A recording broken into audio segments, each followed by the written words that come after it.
100 years ago, cornfields were a patchwork of colour.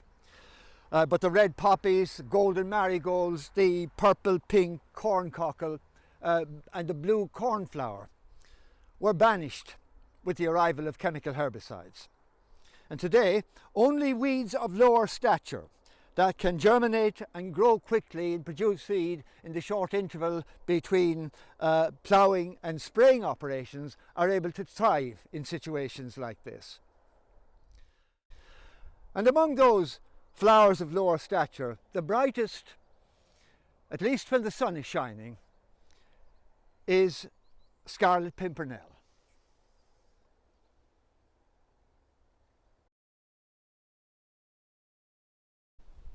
The flowers are small and the structure is simple. There are 5 sepals and 5 petals, but viewed under a hand lens or under the microscope, it is nothing short of stunning. Look at these extraordinary stamens, with purple filaments that have long hairs that resemble chains of glass beads. The stigma looks like a dense cluster of glassy pinheads atop a columnar orange-red style, the ovary resembling a little green 5-ribbed gooseberry closely surrounded by the hairy filament bases. The flowers stay open for 2 days only. Notice the way the stigma curls to one side in an arrangement that seems to be something of a compromise between adaptation for cross-pollination and self-pollination. It encourages cross-pollination on its first day, but when the flower closes that evening, this arrangement will inevitably result in self-pollination because of the way the stamens are placed in front of the closing petals.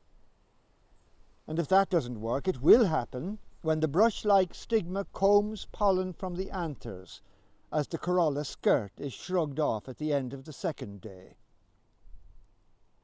And self-pollination is what happens nearly always, because you hardly ever see an insect on the flowers.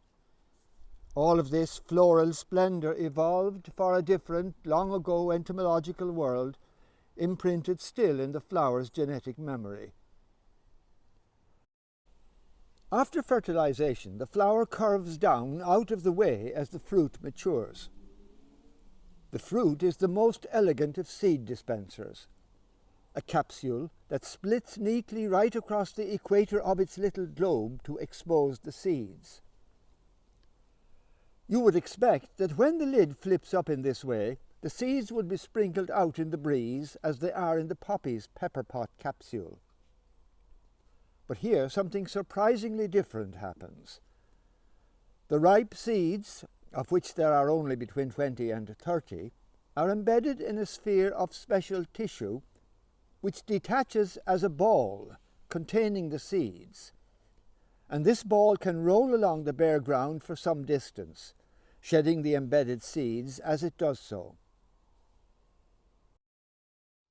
Scarlet Pimpernel is famous for its timekeeping and weather-sensitive behaviour, opening before 9 o'clock in the morning and closing around 3 o'clock in the afternoon unless it's actually raining, for which reason one of its popular vernacular names is Poor Man's Weatherglass, or some variant of that. It only acquired the name of Scarlet Pimpernel in the 19th century, the name coming to it from a totally unrelated plant, a late-flowering umbellifer, that has nothing in common with Scarlet Pimpernel.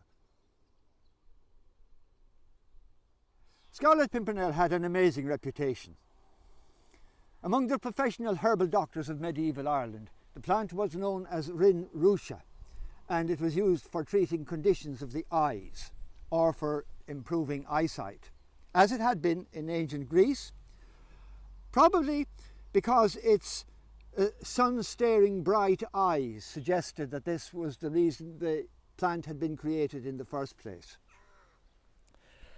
But its uses extended way beyond remedies for the eyes or for improving the complexion. There was an old English proverb which claimed that no ear hath heard, no tongue can tell the virtues of the pimpernel. And it was used for drawing out thorns and splinters, for stings and the bites of mad dogs, for smallpox, fevers, melancholy and brain disorders. And then for internal ailments it was used for infections of the liver, spleen and kidneys. It was recommended as a preservative against contagion and pestilence, and even used against witchcraft. And it was prescribed for toothache, oddly enough in this case administered as eardrops.